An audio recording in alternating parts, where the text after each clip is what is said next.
बनचरी, व्यभिचार, दुष्टा। अब इसके अर्थ में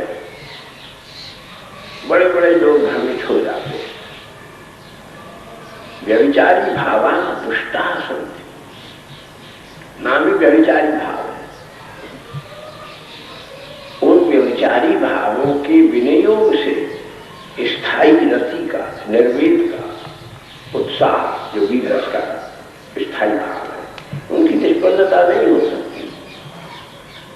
एक तो अलग विषय है। कोई दार्शनिक है तो भागवत को दार्शनिक विचारों से प्रधान करके कहेगा, कोई साहित्यिक है तो भाव की विशेषता से कहेगा। अपने अपने अलग अलग, और जो सब शास्त्रों को जानता है पूरे पूरे रूप में, न सही आवश्यक मात्रा में जो जानता है, वो सम्यक रूप में, समीचीन रूप में भागवत का आस्वादन कर सकता है। तो आलंबन उद्दीपन या राधा कृष्ण परस्पर में आश्रय आलंबन है, वो आश्रय है, कोई आलंबन है, ये आलंबन है, तो वो आश्रय है। वृंदावन उद्दीपन विभाव है। आश्रय आलंबन में विप्रलंब भी है, संयोग भी है आपस में, लेकिन उद्दीपन विभाव अपनी जगह स्थायी है। मिलन के समय विहार करने के लिए भी उत्तम प्राकृतिक सुषमा संपन्न प्रदेश सापेक्ष है, और संयोग के समय भी, विप्रलंब के समय में भी पर्वत के किनारे बैठे हैं, झरना के किनारे बैठे हैं, अपनी अपनी प्रिया को, अपने अपने प्रिय को स्मरण कर रहे हैं, आस्वादन कर रहे हैं। इसलिए उद्दीपन विभाग जो है वो तो दोनों जगह समान सापेक्ष है। इसलिए श्री वृंदावन तो उद्दीपन विभाग है जिनमें परिवर्तन विपर्य नहीं है। आश्रय आलंबन में कभी राधा रानी आश्रय है तो कृष्ण आलंबन है, कृष्ण आश्रय है तो राधा रानी आलंबन है। लेकिन वृंदावन उद्दीपन सदा। कुरुक्षेत्र में भागवत में उत्तरार्ध में है, जब कुरुक्षेत्र के सूर्योपरागा ग्रहण के समय मिलन हुआ, गोस्वामी पादों ने लिखा है, तो राधा रानी ने कहा कि वही सब कुछ है, चैत्र क्षपा श्लोक है, लेकिन वृंदावन के बिना कृष्ण कुछ और लगते हैं, अपने जैसे नहीं लगते। मैं तो वृंदावन में कृष्ण को देखना चाहती हूँ। वृंदावन में श्री कृष्ण की शोभा, श्री कृष्ण की मधुरिमा, श्री कृष्ण की परमा मानी शोभा अपनी तरह से अलौकिक है। इसलिए लोग देख, जबकि ब्रह्म व्यापक है, सर्वत्र है, लेकिन जब उद्दीपन विभाग में दोनों प्रिया प्रिय अवस्थित होते हैं तो उस समय उनके अपने परस्पर के आस्वादन की संपूर्ण सुषमा और प्रमा दोनों को संहत करता हुआ उद्दीपन विभाग जब स्थायी का संचरण करके उसका परिपाक करता है, तब वो प्रेम के रूप में परिणति प्राप्त करता है। और उस समय और प्रेम का परम परिणाम क्या है? क्षेम, सर्वकाल मंगल, सर्वकाल मंगल। इसलिए श्रीमद् भागवत का नाम है श्रीमद्। ये श्रीमद्, कोई ऐसा भावैश्वर्य नहीं है जिसमें नहीं है, कोई ऐसा भाव माधुर्य नहीं है जिसमें नहीं है, कोई ऐसा उद्धांत गजेंद्र की तरह से इसमें कुछ भी नहीं है, और वेदांत गजेंद्र की तरह से मनुष्यों के अभिमान गंध को विदीर्ण करके अनुक्षण अक्षुण्ण रूप में एक मदधारा ऐसी प्रवाहित हो गई है, एक सूंड वाला हाथी द्विशुंड होकर के दिख पड़ता है, और वो दूसरी सूंड क्या है, उसकी मदधारा से चिपके हुए लाखों भौरे इस प्रकार से चिपक जाते हैं कि ऐसा प्रतीत होता है, प्रतीयमान होता है कि दो सूंड का हाथी आ रहा है। इसलिए आज भागवत के चिंतन की विधा बदल गई है। पुराने चिंतन की विधा अलग है। उसके गहन में प्रवेश करके उसका मनन चिंतन करते हैं। हम तो अपने जीवन में प्रत्यक्ष देखे हुए हैं। हम उतने योग्य नहीं है, उतना हमारा ज्ञान नहीं है, लेकिन हम अपने गुरु जी के पास में, शुकाचार्य जी के पास में, उनको स्मरण किए बिना कथा का आरंभ करना उचित नहीं है। ईश्वर के स्मरण में चूक जाए तो उतना दोष नहीं है, लेकिन गुरु के स्मरण में जो चूक जाएगा वो अकृतज्ञ हो जाएगा, और अकृतज्ञ के हृदय में कभी प्रेम की धारा प्रवाहित नहीं हो सकती। वो कृतज्ञ है। और मनु कहते हैं उसका कोई पश्चाताप, प्रायश्चित, परिहार और परिष्कार नहीं है। इसलिए वो भैया इतनी ठंड में यमुना जी में स्नान करने के बाद और गंगा जी में खड़े होकर के पहले 12 अध्याय का पाठ करते थे, फिर 3 अध्याय का पाठ यमुना में खड़े होकर के करते थे, फिर आसन पर बैठ करके भागवत पढ़ाते थे। पहले लोग भागवत को कभी जमीन पर रखना, नीचे रखना, आजकल चूक जाते हैं बच्चे, जहां जहां रखते हैं पोथी को। अरे प्रत्यक्ष कृष्ण है वही, ये साक्षात श्री कृष्ण की मूर्ति है। इसलिए आसन देना, आसन नहीं देते हो तो मत दो, किसी को भोजन नहीं देते हो तो मत दो, लेकिन आसन अवश्य,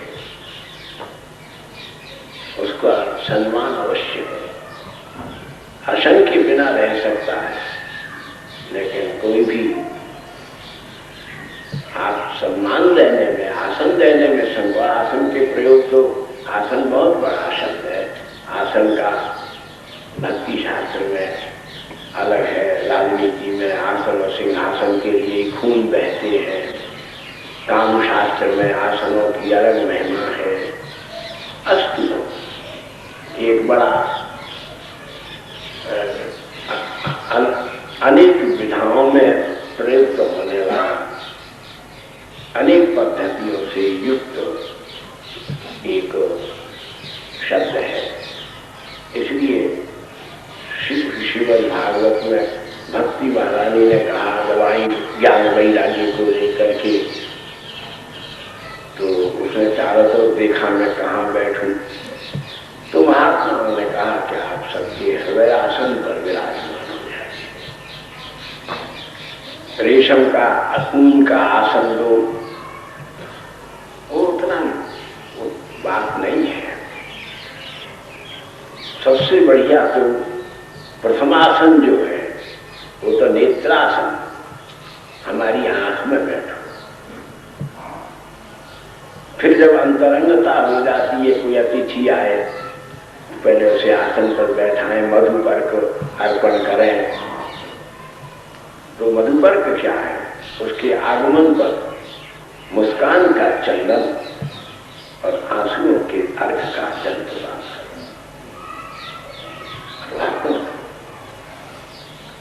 ये नहीं दे सकते हो तो सोने चांदी के बने हुए सिंहासन अभिमान की पुष्टि करेंगे, अंतर को द्रवित करके आनंद धारा का उच्छलन नहीं करना चाहिए।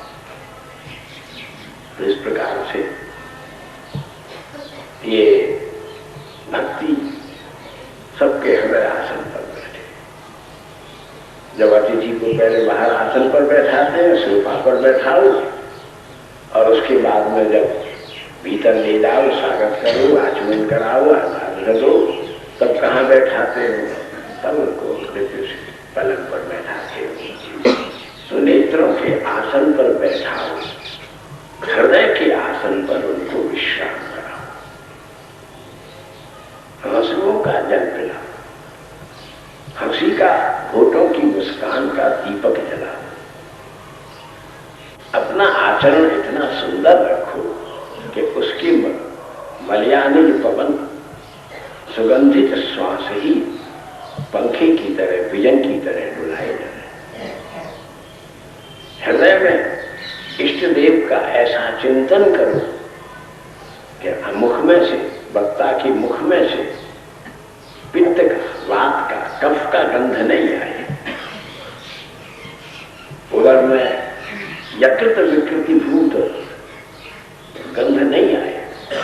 उनके मुंह में से हृदय में बैठे हुए श्यामा श्याम के अंग की सुगंध है। इसलिए ये भागवत ये सदा भास्वर है, सदा गतिमय है, प्रगतिमय है। ये एक वो निश्चय से युक्त है, इष्ट निष्ठा परिपूर्ण रूप में है। और इसको करने वाला तरणी है, सूर्य तरणी प्रकाश निकलता है इसलिए तरणी सूर्य है। और भवसागर पार कर जाता है इसलिए तरणी नौका है। इसलिए इसका नाम है भागवत।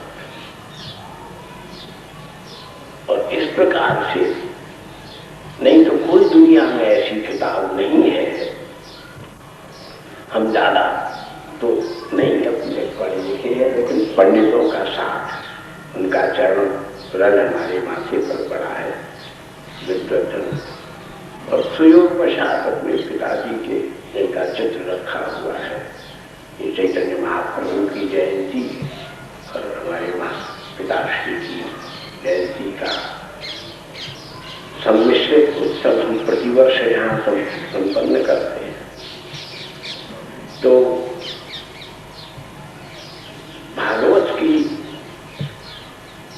सबसे बड़ी बात ये है, अब साहित्य तो अलग है, हमको इनकी कृपा से पहले तो कॉलेज में ही पढ़ने का मौका मिला,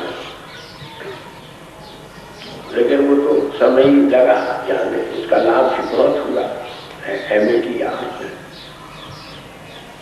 लेकिन उपरांत जब गुरुजनों के बड़े बड़े महानुभावों के मुख से भागवत सुनी, भागवत पढ़ी, फिर 65 वर्ष का आज हमारा 80वां जन्मदिन है। हमको 65 वर्ष कथा बाँचते हुए श्रीमद् भागवत, 65 वर्ष से हम कथा बाँचते हैं। जैसी भी बात रहे हैं, ये तो श्रोता जन जाने कहते हैं। तो भागवत का स्वरूप है जो जिसके द्वारा भगवान भासमान हो रहे हैं, जिसको पढ़ करके जीव भास्वर हो रहे हैं, जिसके भीतर अनेक भास्कर भगवान सूर्य और चंद्रमाओं की कांति है। रात नहीं है जिसमें चंद्रमा ना हो, दिन नहीं है जिसमें सूर्योदय। 2 दिन कहते हैं, छुट्टी हो जाती थी पाठशालाओं की, अगर मार्ग में बादल आ जाते थे तो 2 दिन हम कह करके छुट्टी हो जाती।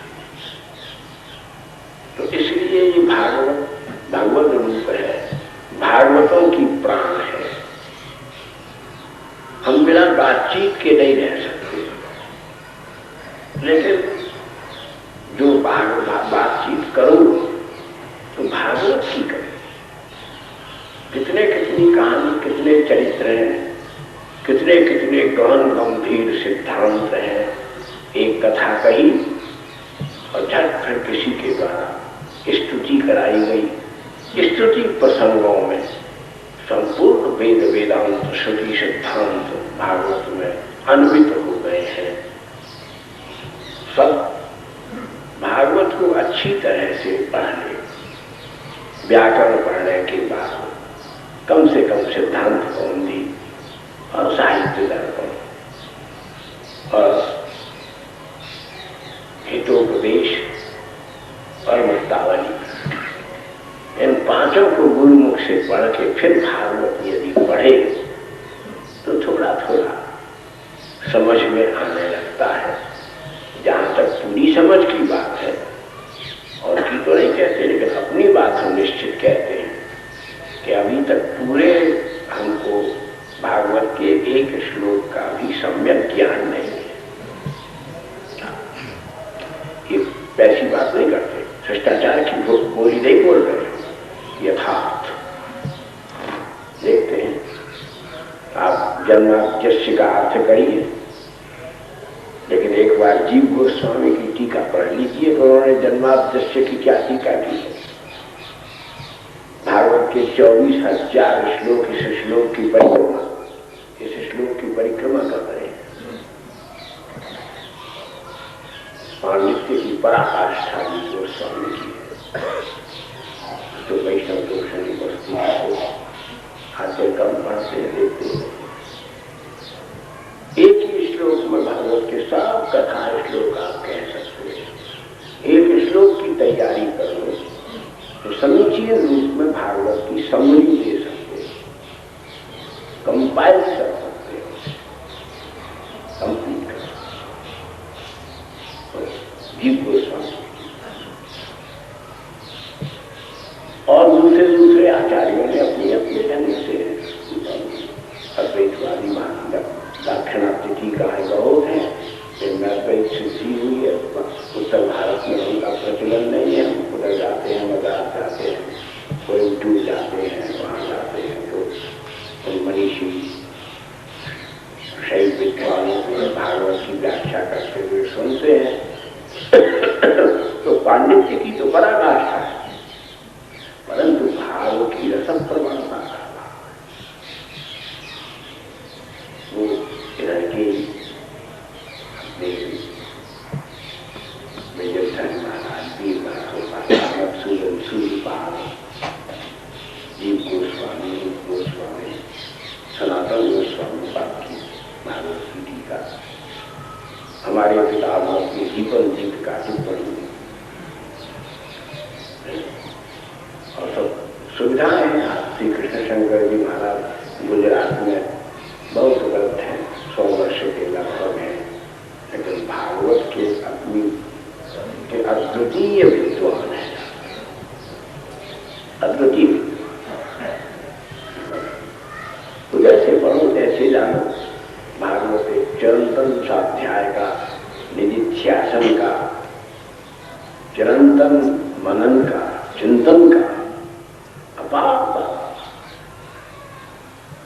और इसकी इस अपार पारावार को पार करना तो संभव नहीं है, लेकिन इसमें निराधार उतरना खतरनाक है। गुरु कृपा का आधार लेकर के और अंतर विश्वास की पतवार हाथ में लेकर के और श्रद्धा की नाव लेकर के अपनी खेते हुए विश्वास के साथ में, और यदि आवर्त विवर्त को निवृत्त करते हुए उसका यथावत धारा में अगर प्रसारण करोगे तो यह निर्विवाद है कि आह्लाद और प्रसाद, प्रसाद श्रीमन नारायण, आह्लाद श्री लक्ष्मी, इन दोनों के अनुग्रह से जीवन के सब विवाद, अवसाद, विषाद, अपवाद, परिवार, संवाद शांत हो जाएंगे और जीव निश्चित रूप में परमाधिकार को प्राप्त करेंगे, परम प्रसाद प्राप्त करेंगे, उसको वो परम तप हो जाएगा। अगर कोई पूछे कि परम तप होने का क्या उपाय है, अर्जुन का गीता में भगवान ने कई जगह परम तप संबोधन किया है। परम तप होने का है कि सबसे बड़ा तप है स्वाध्याय, और वेद में यह भी अनुशासन है कि स्वाध्याय ना प्रमाद, स्वाध्याय करने में प्रमाद मत करो। आज तो कोई स्वाध्याय करता ही नहीं है, बड़ा भारी तो दुख ही हो। जहां जहां भी बड़ी बड़ी किताबों की एजेंसी और दुकानें हैं वो सब बंद हो रही है। काशी जाओ, दिल्ली में जाओ, कमला नगर का बाजार किताबों का, सारे हिंदुस्तान की दुनिया की सब भाषा, लाहौर, हम तो लाहौर यूनिवर्सिटी से ही पढ़ते थे, वो जब समय निकलता था तो पुरानी अनारकली में जाते थे, 3 मंजिल की किताब है। जर्मन का विभाग अलग, फ्रेंच विभाग अलग, इंग्लिश विभाग अलग, संस्कृत का विराट, हिंदी का, बंगाली का, तमिल का, कन्नड़ का, मलयालम का, कोई दुनिया की किताब नहीं जो वहां प्राप्त नहीं होती।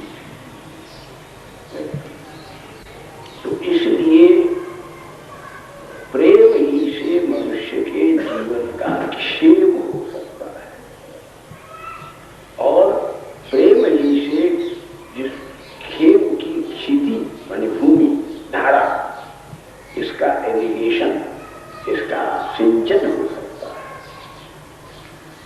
और यही क्षेत्र है, धर्म क्षेत्र है, कोई क्षेत्र है। लोट लकार में कहते हैं धर्म के क्षेत्र में खेती करो, कृषि करो, कर्म की खेती करो, कोई भी कर्म करो, धर्मानुसार करो, महाजनों से परामर्श करके, विमर्श करके करो, तो उसमें अच्छे धान की उत्पत्ति होगी। अपूर्वत्व उत्पादन भवति, अपूर्वत्व का की प्राप्ति होगी, मंगल होगा। अपूर्वत्व होगा, मंगल होगा। उनका क्षितिज जो है अनेक सुयोगों के नक्षत्रों से जगमग है। इसलिए बंधुओं, पहले दिन की भूमिका के रूप में श्रीमद् भागवत के स्वरूप को इस रूप में अभिव्यंजित कर रहे हैं कि विश्व में ऐसा ग्रंथ कोई दूसरा नहीं है जिसको जीवन भर नहीं, अनेक जन्मों तक पढ़ाना है। अरे भगवान कृपा करे और स्मृति रहे, सांख्यायन की तरह से, शुभदेव की तरह से, नारद जी की तरह से, सनकादिकों की तरह से, कागभूषण विधि की तरह से, ये सब जो भागवत के वक्ता चिंतक हैं, ये तो दीर्घायुष्य थे। इनकी तो कोई उम्र की कोई सीमा थोड़ी थी कि 50 वर्ष के थे, 100 वर्ष के थे, लाखों वर्ष हो गए। उनसे पूछो क्या करते हो, वो तच्चिंतनम करते, भागवत के चिंतन में रहते हैं। और भागवत का ये चिंतन का समुद्र जैसे भगवान के चरण के नख से गंगा जी की धारा निकली है, ऐसे ही भगवान के मुख से ही चतुश्लोकी भागवत के रूप में अनंत महार्णवों का संगम लिए हुए ये श्रीमद् भागवत प्रकट हुई है। पीछे जात करके इसके ऊपर कितने भाष्य हुए, वो सब भाष्य है, संहिता है, टिप्पणियां हैं, कितने भागवत के विषय में किस सिद्धांत, किन सिद्धांतों का संपादन, प्रतिपादन, किन प्रकार के। और सबसे बड़ी बात तो आप वृंदावन भूमि में बैठे हुए हो, यहाँ संपादन प्रतिपादन की प्रमुखता नहीं है। यहाँ तो श्रीमद् भागवत में कैसे हम डूबे और जब तक हमारी दृष्टि रहे हम कैसे अनवरत अनवरत अपरिश्रांत उसका आस्वादन करते हैं, उसका उपभोग करते हैं। आस्वादन का विषय है भागवत। दिव्य कल्प तरु का एक फल है, लाल नाग, इस पर सुखदेव जी की दृष्टि पड़ी है। वो फल विचित्र है, विलक्षण है। क्यों कि आम बहुत मीठा है, दशहरी, लंगड़ा, कपूरी, ये सब आम बढ़िया है, लेकिन रस चुक जाने के बाद फिर जरा उसकी गुठली में दांत लग गया तो सारा मुंह कड़वा हो जाएगा। गुठली कड़वी है, छिलके कड़वे हैं और उनको फेंकना पड़ता है। लेकिन भागवत ऐसा है कि जिसमें कोई गुठली नहीं है, कोई ग्रंथि नहीं है। ग्रंथ तो है लेकिन कोई ऐसी ग्रंथि नहीं है जिसका भागवत से विमोचन विमोचन हो रहा है।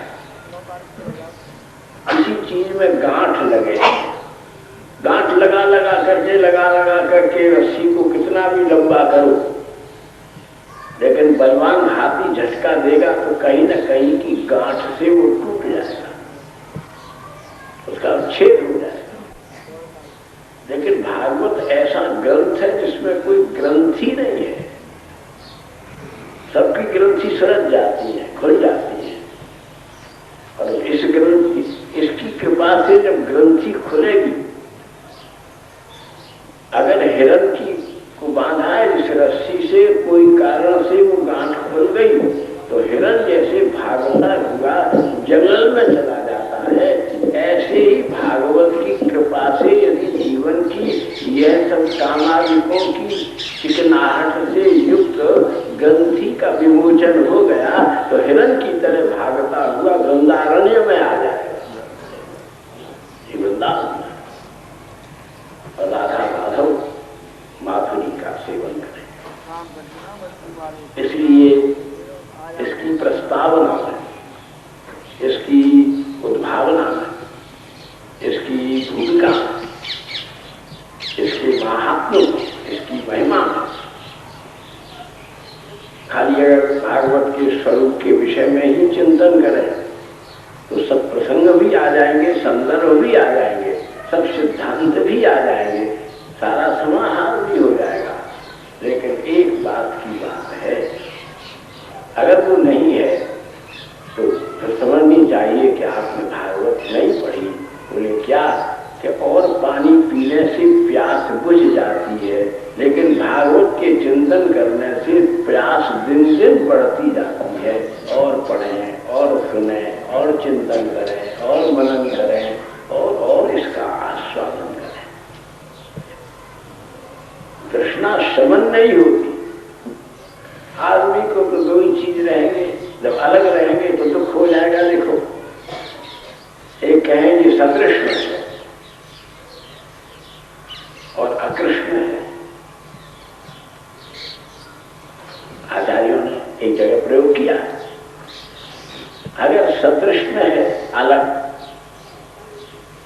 तो किसकी तृष्णा है? काम की, कामनी की, कंचन की, कीर्ति की, कवल की, कादम की, कुर्मी की, कलेवर की।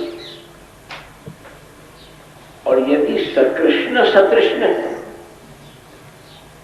जैसे गोपियां, श्री राधा रानी का स्वरूप क्या है? लौल्यम, तृष्णा, लौल्य और उत्कंठा। लौल्य के माने उत्कंठा, और मिलते हुए भी नव नव मिलन का उत्साह। लौल्य मात्रम अपि मूल्यम एकम, कोटि जन्म सुख न लभ्यते। कृष्ण भक्ति रसभावितामति क्रियताम यदि कुतोपि लभ्यते, लौल्य मात्रमपि मूल्यम एकम, कोटि जन्म सुख न लभ्यते।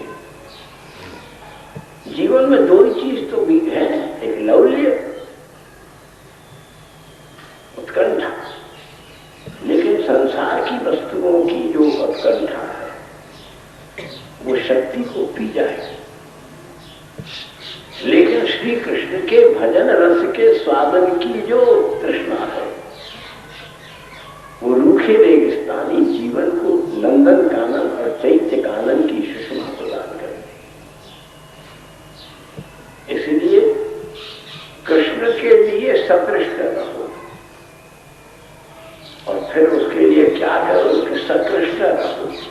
ऐसा न हो कि कृष्ण स्मरण न रहे, कृष्ण स्मृति न रहे। तो कृष्ण स्मृति संयुक्त यानी सकृष्ण जो है, वे यदि तद्भाव में सतृष्ण होकर के सोत्कंठा और सोत्साह यदि चिंतन मनन करते रहेंगे, तो राधा कृष्ण सम्मिलित जो दिव्यानंद है, जिसके साक्षात विग्रह श्रीमद चैतन्य महाप्रभु है, राधा भाव ज्योति सुवरितम नौमी कृष्ण स्वरूपम, वह दिव्य सम्मिलित युगल रस माधुरी सेवन की पात्रता अवश्य भेव तैयार हो जाए, जीवन की धन्यता हो जाए। और इसीलिए श्रीमद् महाप्रभु ने एक शब्द कहा कि श्रीमद् भागवतम प्रमाणम बलम। आप सब पुराणों को रखो,